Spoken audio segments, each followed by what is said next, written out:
Now, some of our legislators chose to respond to us in a slightly different way. And so, some of our Step It Up organizers are going to report on their response. First, John Kurmann will report on the response received from Senator Kit Bond and Congressman Sam Graves, and then Kim Hanson will come right on up and report on responses received from Senator Pat Roberts and Senator Sam Brownback. Yeah, so we get the unpleasant view.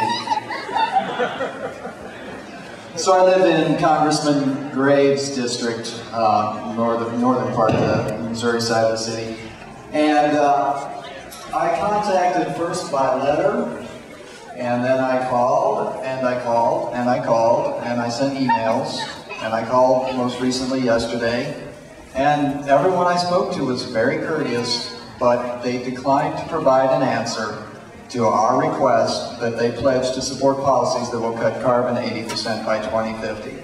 So apparently it's not high on the radar for Representative Sam Graves. So that's something we will be emphasizing to him, the need to take action on this with the postcards that we will be delivering. Hopefully all of you who live in the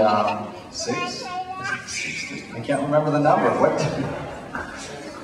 The 6th district. We'll fill out a postcard for Sam Graves.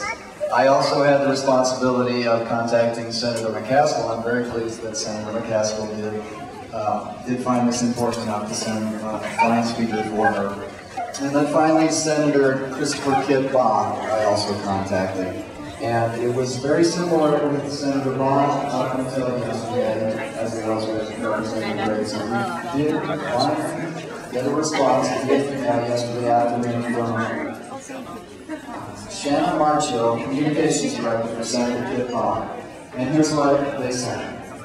I support many different efforts that result in lower carbon emissions, such as increased use of biofuels like ethanol and soy diesel, greater use of renewable energy sources such as wind turbine farms, increased use of cleaner vehicle technology such as hybrids, plug-ins, and clean diesels, clean coal technology such as gasification or liquefaction that allows for the capture and sequestration of carbon emissions, increased use of nuclear energy, and exploration and research into local Missouri geologic sites which could permanently store carbon emissions.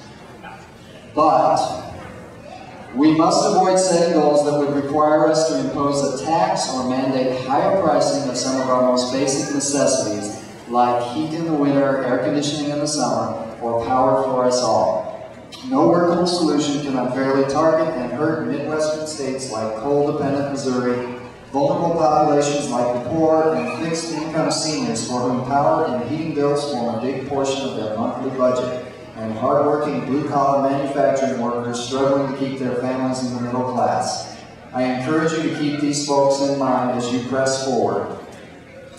So it's not a yes, and it is important in that it illustrates in a brief letter the objections we have to work to overcome still.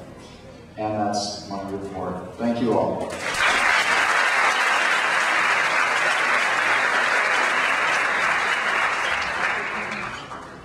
Everyone's much taller than me.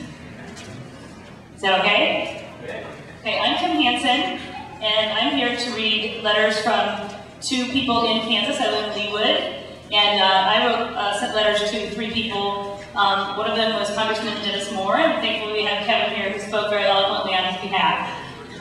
We received 2 letters from both Senator Pat Roberts and Senator Sam Brownback, who declined to attend or send a representative, and I'm going to read their letters.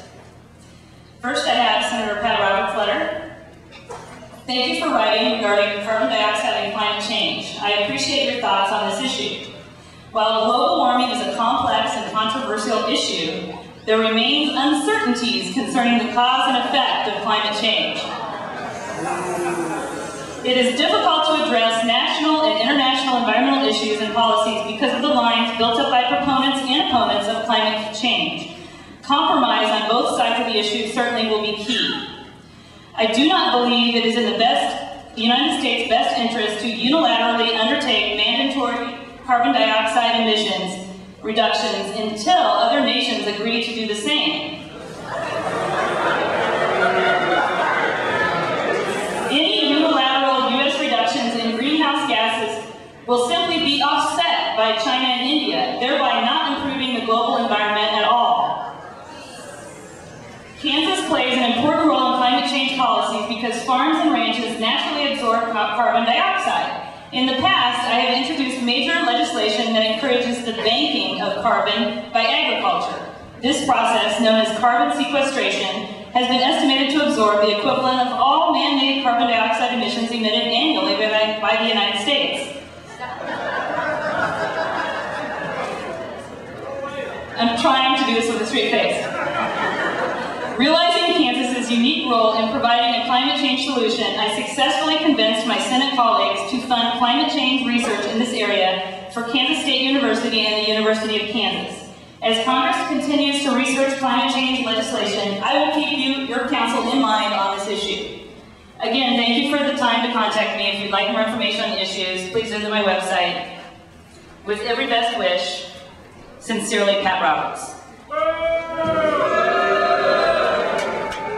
If you live in his area, please fill out a postcard, please. And call his office and email him. Do everything you can. Even if you don't. My second letter is from Senator Sam Brownback. Thank you for writing to express your concerns regarding global warming. There is no better guide to making tough decisions than from hearing from the people from whom I serve, for whom I serve. I share your concerns for the environment. I believe that we have made tremendous progress and, like you, recognize there are many areas in which we could do better. As a member of the United States Senate, I have made a commitment to passing legislation that encourages sound environmental practices. In addition to introducing legislation that will fight global warming, I believe that Congress needs to encourage legislation that promotes responsible use of our land and water. I am currently pursuing legislation that combats global warming through conservation practices. So specifically, I have introduced the Carbon Conservation Incentive Act, a bill to amend the Food Security Act of 1985 to require the Secretary of Agriculture to establish a carbon sequestration program to permit owners and operators of land to enroll the land in the program to increase their sequestration of carbon. Senate Bill 785 would provide a conservation payment for farmers who voluntarily increase their soil carbon conservation efforts. Research continuing at Kansas State University and at the U.S. Department of Agriculture and Energy indicates a strong potential to reduce carbon dioxide emissions by aggressively increasing conservation measures. Keeping our environment safe and clean should be a priority for all of us. With the help of my Senate colleagues, I hope to continue to promote environmentally responsible legislation that will serve our environment well today and protect it for the future. Please be assured I will keep your comments in mind when considering legislation dealing with global warming. Again, thank you for taking the time to contact me about this important issue. You are the reason that I'm here, and I look forward to hearing from you in the future. Please do not hesitate to contact me as I can be from further assistance, and feel free to visit my website for information on the issues which I'm working. Sincerely, Sam Brownback. Thank you.